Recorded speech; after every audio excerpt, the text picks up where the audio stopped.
Audio 6 राष्ट्रीय प्रगति के कुछ अनिवार्य मापदंड। लेखक वेदमूर्ति तपोनिष्ठ पंडित श्री राम शर्मा आचार्य। ऊर्जा संकट के समाधान की दिशा में कुछ उपयोगी सुझाव। सभ्यता के आदिम युग में अग्नि का आविष्कार नहीं हुआ था, तब ईंधन के बिना भी मनुष्य का काम चल जाता था। अग्नि जलाने की तरकीब हाथ लगते ही ईंधन के प्रयोग की परंपरा चल पड़ी। आज स्थिति यह है कि उसके बिना दैनंदिनी जीवन के क्रियाकलाप चलने मुश्किल हैं। भोजन पकाने, पानी गर्म करने, कूलर, हीटर चलाने जैसे छोटे छोटे घरेलू कार्यों से लेकर विशालकाय उद्योगों तथा यातायात वाहनों के परिचालन में विपुल ऊर्जा की जरूरत पड़ती है। व्यापक औद्योगिकरण के कारण स्थिति यहाँ तक आ पहुंची है कि सारे संसार को ऊर्जा के गंभीर संकट के दौर से गुजरना पड़ रहा है। प्रस्तुत समस्या से विश्व के सभी देश चिंतित हैं। हल निकालने के लिए विश्व के कोने कोने पर ऊर्जा सम्मेलन आयोजित हो रहे हैं। ऊर्जा स्रोतों के तेजी से चुकने से वैकल्पिक ऊर्जा, सौर ऊर्जा, पवन ऊर्जा, नाभिकीय ऊर्जा, बायोगैस, समुद्री लहरों की ऊर्जा के कितने ही प्रयोग सुझाए एवं किए जा रहे हैं। ऐसे प्रयास आवश्यक हैं और प्रशंसनीय भी। परंपरागत ऊर्जा स्रोतों के अधिक दोहन की बात अदूरदर्शी ही नहीं, खतरनाक भी है। कोयला, पेट्रोलियम आदि की मात्रा सीमित है। लकड़ी के लिए वनों की कटाई को अब पर्यावरण विशेषज्ञों ने अत्यंत हानिकारक बताया है। इन परिस्थितियों में नए ऊर्जा साधन ढूंढना जितना आवश्यक है, उतना ही जरूरी यह भी है कि अनियंत्रित उपयोग पर अंकुश लगाया जाए। उपार्जन ही नहीं, खर्च पर नियंत्रण भी अनिवार्य है। दैनिक जीवन में खाना पकाने से लेकर वाहन आदि में ऊर्जा की कितनी अतिरिक्त मात्रा व्यर्थ नष्ट होती रहती है। इस पर थोड़ा ध्यान दिया जाए तो उसकी रोकथाम हो सकती है।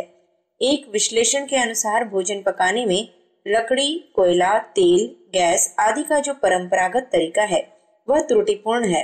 देहातों में प्रायः 100% व्यक्ति लकड़ी से ही भोजन पकाते हैं। प्रयोग विधि की अज्ञानता के कारण ऊर्जा की 60% मात्रा बेकार चली जाती है, मात्र 40% काम आती है। ईंधन की बचत के लिए ऐसे चूल्हों का विकास हो सकता है जिससे ऊर्जा की बर्बादी की रोकथाम हो सकती है। परंपरागत तरीके से अलग हटकर ऐसे चूल्हे बनाए जा सकते हैं जिनमें प्रयुक्त ईंधन का पूरा उपयोग हो सके। मशीनी चूल्हे का एक प्रयोग नई तकनीक के रूप में कुछ वर्षों पूर्व किया गया था। उसमें कुछ गुण थे और कुछ कमियां भी। उसमें थोड़ा सुधार करके ईंधन की बचत करने वाले नए तरह के चूल्हे बनाए जा सकते हैं। इस दिशा में कुछ व्यक्तियों के प्रयास उत्साहवर्धक हैं। Social work and research centre Hisar के तत्वावधान में धुएं से रहित ऐसे चूल्हे का निर्माण किया गया है जिसमें ऊर्जा की वह मात्रा जो व्यर्थ चली जाती है का अधिकाधिक उपयोग हो जाता है। चंडीगढ़ से 15 किलोमीटर दूर शिवालिक पहाड़ियों के निकटवर्ती कितने ही गांवों में ग्रामवासी ऐसे ही चूल्हे का प्रयोग करते हैं, जिसमें प्रचलित चूल्हे में लगने वाले ईंधन से 1/4 में काम चल जाता है। ईंधन का अधिकांश ताप भोजन पकाने, पानी गर्म करने आदि में प्रयुक्त हो जाता है। चूल्हे का ताप नियंत्रित और संचित रहता है। देश में प्रतिवर्ष 13 करोड़ टन लकड़ी की खपत मात्र भोजन पकाने में होती है। चूल्हे में परिवर्तन करके उस खपत की आधी से अधिक बचत आसानी से की जा सकती है। खान पान की बुरी आदतों के कारण भी ईंधन की खपत अधिक होती है। स्वाद के लिए विविध प्रकार के व्यंजन बनाए जाते हैं। संतुलित पोषण के लिए भोजन में प्रोटीन, विटामिन, कार्बोहाइड्रेट, फैट, चिकनाई आदि तत्वों का सम्मिश्रण आवश्यक तो है, पर यह जरूरी नहीं है कि उन प्राप्ति के लिए हर खाद्यान्न को साग, सब्जी, दाल को अलग अलग पकाया जाए। ढेरों और प्रचुर ईंधन की बर्बादी इस कारण होती है। मुंह में जाने के बाद तो सभी पदार्थ सम्मिलित हो जाते हैं। जायका जीभ तक सीमित रहता है। पेट भरने और पोषण प्राप्त करने से उसका कोई संबंध नहीं है। जीभ की परितृप्ति भी कुछ सेकंड होती है। मात्र इतने के लिए कितने सार सरंजाम जुटाने पड़ते हैं। तलने, भुनने एवं विविध पकवानों के बनाने में समय, श्रम, पैसा तथा विपुल ईंधन का अपव्यय होता है। रोटी और चावल का सम्मिश्रण नहीं बन पाता, अन्यथा अन्यान्य सभी खाद्यान्न, दालें, सब्जियां मिलाकर एक साथ पकाए जा सकते हैं। प्राचीन काल में अमृतासन खिचड़ी पकाने खाने के पीछे आध्यात्मिक के साथ साथ ऋषियों की सूक्ष्म दृष्टि इस बात पर भी रही होगी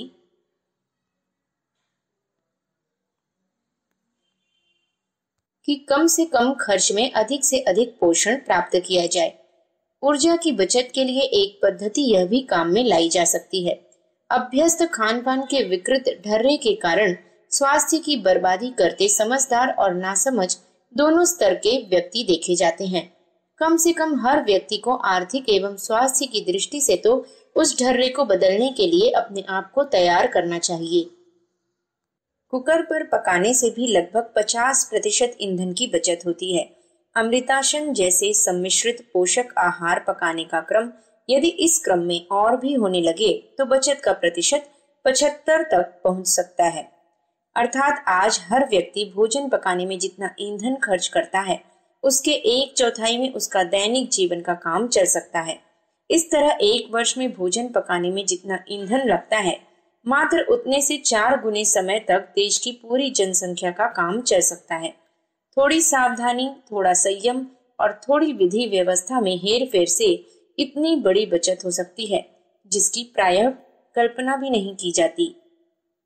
यह कहा जा सकता है कि देश की 75% जनता देहातों में रहती है और वह अत्यंत गरीब है। संभव है उनमें से कितने ही कुकर खरीदने में असमर्थ हों, पर ऐसा सोचना इसलिए निराधार है कि हारी बीमारी, शादी ब्याह, पर्वों आदि पर गरीब से गरीब भी अपने स्तर के अनुरूप खर्च करते हैं। बचत के लिए उन्हें समझाया जा सके तो हर व्यक्ति क्रमशः छोटी छोटी बचतों द्वारा ऐसे कुकर बनवा सकता है जिससे परिवार का काम चल जाए। मृत्युपरांत जलाने की परंपरा हिंदू धर्म में है। वह हर दृष्टि से वैज्ञानिक है, पर जिस ढंग से मृतक जलाए जाते हैं उसमें ईंधन अधिक लगता है। कृषि एवं ऊर्जा विभाग उत्तर प्रदेश के सचिव श्री J.S. पंत के निर्देशन में एक नई विधि निकाली गई है जिससे 60% ईंधन की बचत की जा सकती है। मृतक को लिटाकर जलाने की जगह मात्र उसे बिठाकर जलाने जैसा परिवर्तन करना पड़ता है। संबंध मंत्रालय द्वारा ऐसे मॉडल्स भी बनाए गए हैं जिनसे जानकारी मिलती है कि मृतक को जलाने में लकड़ी की खपत को अत्यंत कम किया जा सकता है। औचित्य को ध्यान में रखकर किसी भी धर्मानुयायी को परंपरागत तरीके शयन मुद्रा में ऐसा करने के लिए दुराग्रह न करना ही श्रेयस्कर है। मात्र थोड़े हेरफेर से ढेरों ईंधन की बचत संभव है। भोजन के बाद ईंधन की अधिक खपत वाहनों में होती है। तेज वाहनों के प्रचलन को आज के युग में सर्वथा बंद कर देना तो संभव नहीं है, पर कुछ कार्य ऐसे हो सकते हैं जो मंद गति से चलने वाले वाहनों से भी किए जा सकते हैं, जिनमें पेट्रोलियम ऊर्जा नहीं लगती है। भारत में पशुओं की संख्या लगभग 23 करोड़ है। बैलों की संख्या लगभग 8 करोड़ है। विकासशील देशों की 2 अरब जनसंख्या 40 करोड़ पशुओं पर कृषि और यातायात के लिए निर्भर है। औसतन इन देशों में 50% कार्य पशुओं द्वारा कृषि एवं यातायात के लिए कराया जाता है। इन पशुओं का बाजार मूल्य 3 से 4 खरब रुपए है तथा इनसे 2 करोड़ हॉर्स पावर ऊर्जा की प्राप्ति होती है। अगर इस ऊर्जा को कम किया जाए तो 200 अरब डॉलर की जरूरत होगी। खनिज तेल भंडार समाप्त होते जा रहे हैं। कुछ कार्यों में पशु ऊर्जा भी वैज्ञानिक स्थान ले सकती है। यूं भी अपने देश में तो कृषि एवं यातायात कार्यों में दीर्घकाल से पशुओं का प्रयोग होता आ रहा है। पशुपालन में वृद्धि द्वारा उस पुरातन प्रचलन को और भी प्रोत्साहित किया जा सकता है। अपने यहाँ कार्यरत 8 करोड़ पशुओं का बाजारों मूल्य तो 100 अरब रुपए के बराबर है। प्रत्येक पशु से आधा हॉर्स पावर ऊर्जा मिलती है तथा कुल पशुओं से 4 करोड़ हॉर्स पावर। यह ऊर्जा 3000 मेगावाट विद्युत शक्ति के बराबर है। 1 किलोवाट ऊर्जा की प्राप्ति के लिए कम से कम 10,000 रुपए का विनियोग आवश्यक है। 30,000 मेगावाट विद्युत उत्पादन के लिए 30 खरब रुपए तुरंत खर्च करने होंगे। पशुपालन वृद्धि से यातायात, कृषि आदि में विशेष सहयोग मिल सकता है।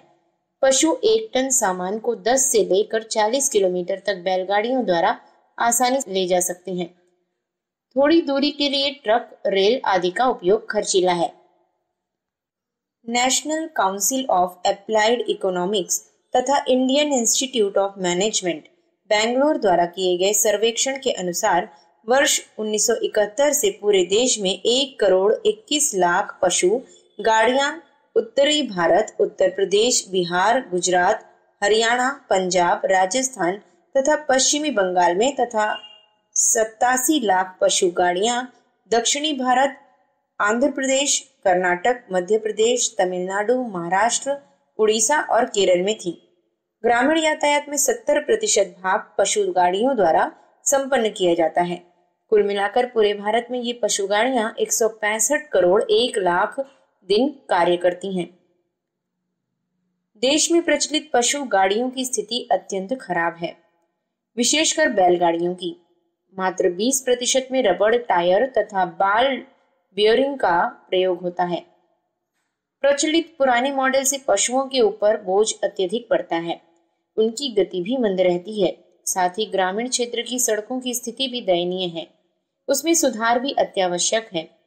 पशु गाड़ियों तथा कृषि यंत्रों का यदि आधुनिकीकरण कर दिया जाए तो पशु ट्रकों तथा ट्रैक्टरों से प्रतिस्पर्धा कर सकती हैं। खेत जोतने में ट्रैक्टर के बढ़ते हुए प्रयोग पर भी नियंत्रण करना चाहिए। आयातित ऊर्जा की बचत में इससे सहयोग मिलेगा। गांवों की अधिकांश खेती उनके बिना अधिक अच्छी प्रकार से हो सकती है। मोटर कार आदि का उपयोग व्यक्तिगत तौर पर संपन्न व्यक्ति करते हैं। रेल, बस जैसे यातायात साधन लंबी दूरी की यात्राओं के लिए आवश्यक हैं, परंतु वाहनों के व्यक्तिगत उपयोग पर अंकुश लगना चाहिए, विशेषकर उन पेट्रोल, डीजल आदि से चलने वाले वाहनों पर जो कम दूरी के लिए व्यक्तिगत अथवा व्यावसायिक रूप में प्रयोग किए जाते हैं। कम दूरी के लिए साइकिल, रिक्शे का ही उपयोग करना ऊर्जा संकट के इस युग में अधिक उपयुक्त है। रुड़की विश्वविद्यालय के 2 इंजीनियरों ने पेडल कार का एक ऐसा नमूना तैयार किया है जिसमें ऊर्जा नहीं खर्च होती। 4 सवारियां एक साथ बैठ सकती हैं। प्रति घंटा उसकी गति 12 किलोमीटर है। रिक्शे से कम बोझ चालक पर इस कार में पड़ता है। पेट्रोलियम के बढ़ते हुए मूल्य तथा ऊर्जा स्रोतों के घटते हुए भंडार को देखते हुए कितने ही देशों के नागरिकों ने उन वाहनों का प्रयोग कम कर दिया है जो पेट्रोल आदि से चलते हैं। चीन और जापान इस क्षेत्र में अग्रणी हैं। अपने देश में ऊर्जा संकट के सामूहिक हल के लिए एक प्रेरणाप्रद और अनुकरणीय उदाहरण प्रस्तुत किया है बुलंदशहर जिले के जैनपुर गांव वासियों ने।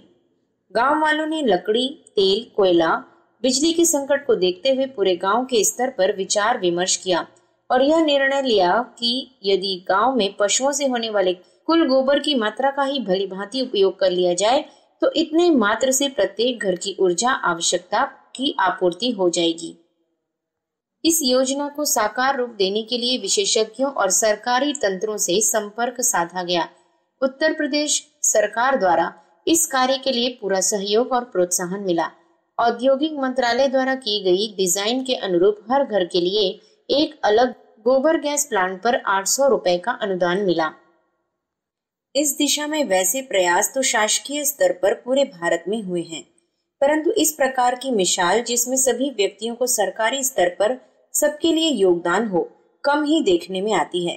प्लांट से पैदा होने वाली गैस का उपयोग गांव वाले भोजन पकाने, प्रकाश करने, थ्रेसर, आटा चक्की, रुई धुनने आदि मशीनों को चलाने में करते हैं। प्रति गोबर गैस प्लांट में 4 मवेशियों का गोबर प्रयुक्त होता है। इससे इतनी ऊर्जा पैदा हो जाती है कि दैनंदिन जीवन की ऊर्जा आवश्यकता की पूर्ति के बाद भी छोटे मोटे उद्योग स्वतंत्र रूप से चलाए जा सकते हैं। गांव के लोगों को इससे ईंधन, प्रकाश की समस्या से राहत तो मिली है, स्वतंत्र छोटे कुटीर उद्योगों को चलाने के लिए एक सुअवसर भी प्राप्त हुआ है। अगली योजना यह है कि गांव के बेरोजगार लड़कों को गांव में ही स्वतंत्र कुटीर उद्योगों के माध्यम से रोजी कमाने के लिए प्रोत्साहित किया जाए। इस तरह उपलब्ध नगण्य समझे जाने वाले साधनों के सुनियोजित एवं सदुपयोग द्वारा ये सामान्य व्यक्ति सामूहिक प्रयासों द्वारा ऊर्जा आवश्यकता की पूर्ति करने में सक्षम हो गए हैं। छोटे कुटीर उद्योगों की योजना से उनके विकास का महत्वपूर्ण मार्ग प्रशस्त हुआ है। बायोगैस शक्ति से संचालित इस गांव को देखने के लिए एशिया, पूर्वी अफ्रीका, श्रीलंका, बांग्लादेश सहित 20 देशों के वैज्ञानिकों एवं विशेषज्ञों ने फाओ अधिवेशन के दौरान इस गांव का दौरा किया और उन्होंने ग्रामीणों के इस प्रयास के लिए भूरी भूरी प्रशंसा की। ऐसा ही एक प्रयोग पुणे के निकट उर्ली कांचन नामक गांव में किया गया है। भारत एग्रो इंडस्ट्रीज फाउंडेशन के सहयोग से एक विशालकाय गोबर गैस प्लांट सामूहिक स्तर पर लगाया गया है। यह प्लांट 600 मवेशियों के गोबर से चलता है। प्रतिदिन 12,000 घन फुट गैस पैदा होती है और साथ में बढ़िया किस्म की उर्वरक भी। यह खाद गोबर से अन्य विधियों द्वारा बनाई गई खाद की अपेक्षा कहीं अधिक उत्तम होती है। उर्ली कांचन में विपुल परिमाण में पैदा होने वाले गैस का उपयोग भोजन पकाने, इंजन चलाने, प्रकाश उत्पन्न करने आदि विभिन्न कार्यों में किया जाता है। खादी और ग्रामोद्योग कमीशन जैसी संस्थानों के प्रयास से अब तक देश भर में 80,000 की संख्या में छोटे छोटे गोबर गैस प्लांट लगाए जा चुके हैं, पर देश की ऊर्जा आवश्यकता को देखते हुए यह संख्या अभी बहुत कम है। अपने देश में जितनी पशु संपदा उपलब्ध है, मात्र उतने के ही गोबर का सदुपयोग कर लिया जाए तो देश के समक्ष प्रस्तुत ऊर्जा संकट के हल में भारी सहयोग मिल सकता है। अनुमानतः देश में बैल, भैंस और गायों की कुल संख्या लगभग 23 करोड़ है, जिनसे प्रतिवर्ष 26 करोड़ 80 लाख टन गोबर पैदा होता है। इस विपुल मात्रा का यदि सदुपयोग हो सके तो ऊर्जा एवं उर्वरक दोनों ही आवश्यकताओं की पूर्ति एक सीमा तक हो सकती है। एक आंकड़े के अनुसार हमारे देश में कुल गोबर उत्पादन का लगभग 60% भाग उपले आदि बनाने में देहातों में प्रयुक्त होता है, जो जलावन के काम आते हैं। बड़ा भाग तो व्यर्थ चला जाता है, साथ ही उस कीमती खाद से भी वंचित रह जाना पड़ता है जो गोबर गैस प्लांट से गैस के रूप में अतिरिक्त प्राप्त होती है। देहातों में रहने वालों को इस हानि और लाभ को बताया समझाया जाना आवश्यक है। उपले के रूप में होने वाली गोबर की बर्बादी की रोकथाम हो सके और देश की कुल गोबर संपदा का सदुपयोग हो सके तो 4 पशुओं से चलने वाले 5 करोड़ 75 लाख घरों में छोटे स्तर के गोबर गैस प्लांट अथवा 600 पशुओं से चलने वाले 3,83,300 से भी ऊपर बड़े स्तर के गोबर गैस प्लांट्स की स्थापना हो सकती है।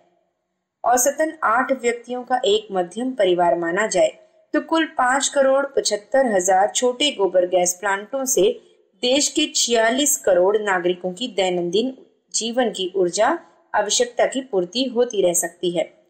पशुपालन को केवल इसी कारण यदि प्रोत्साहन मिल जाए तो कुल देश की 3/4 आबादी जो गांवों में निवास करती है अपनी ऊर्जा समस्या का हल निकाल सकती है। प्राप्त आंकड़ों के अनुसार आयात में व्यय होने वाली देश की कुल मुद्रा का लगभग 50% खनिज तेलों को मंगाने में खर्च होता है। पेट्रोलियम के बढ़ते हुए मूल्य के कारण यह राशि प्रतिवर्ष बढ़ती ही जा रही है। सन 1971 में पेट्रोलियम पदार्थों के आयात पर कुल खर्च 1 अरब 39 करोड़ का था, जो सन 1981 तक एक दशक में बढ़कर 35 अरब तक जा पहुंचा। अनुमान है कि गोबर गैस प्लांट की सस्ती और सरल योजना को यदि साकार रूप दे दिया जाए तो उपरोक्त राशि में से 50% की कटौती हो सकती है। यह बचत देश के विकास के अन्य कार्यों में प्रयुक्त हो सकता है। ऊर्जा संकट विश्व के गंभीरतम संकटों में से एक है। दैनिक जीवन के छोटे कार्यों से लेकर वाहनों, उद्योगों आदि बड़े प्रयोजनों में ईंधन की बड़ी मात्रा की आवश्यकता पड़ती है। ऐसी स्थिति में विश्व के मूर्धन्य अर्थशास्त्रियों, वैज्ञानिकों एवं विचारकों ने पशुओं के गोबर से प्राप्त होने वाली ऊर्जा को अत्यंत लाभकारी और निरापद माना है। निरापद इन अर्थों में कि कोयला, तेल, लकड़ी आदि खर्चीले हैं और प्रदूषण से युक्त भी। नाभिकीय ऊर्जा अपने साथ विकिरण आदि के गंभीर संकट लिए हुए है और साथ ही अत्यंत महंगी भी है। सौर ऊर्जा की तकनीक अभी विकसित अवस्था में है। इन परिस्थितियों में ऊर्जा संकट के हल का सबसे सुगम मार्ग है जैव ऊर्जा का संग्रह और सदुपयोग। आर्थिक दृष्टि से पिछड़े देशों के लिए यह प्रयोग एक वरदान सिद्ध हो सकता है। चीन ने इस दिशा में उत्साहवर्धक कदम उठाया है। लगभग 15 लाख की संख्या में वहां गैस संयंत्र लगाए जा चुके हैं। सामूहिक एवं सरकारी दोनों ही स्तरों पर प्रयास चल रहे हैं। America, Bangladesh, Sri Lanka, Denmark, Australia आदि देशों में भी गोबर गैस संयंत्र स्थापित हो रहे हैं। अपने देश के विचारकों ने भी देश के समक्ष प्रस्तुत ऊर्जा संकट के हल में गोबर गैस ऊर्जा को एक महत्वपूर्ण घटक माना है।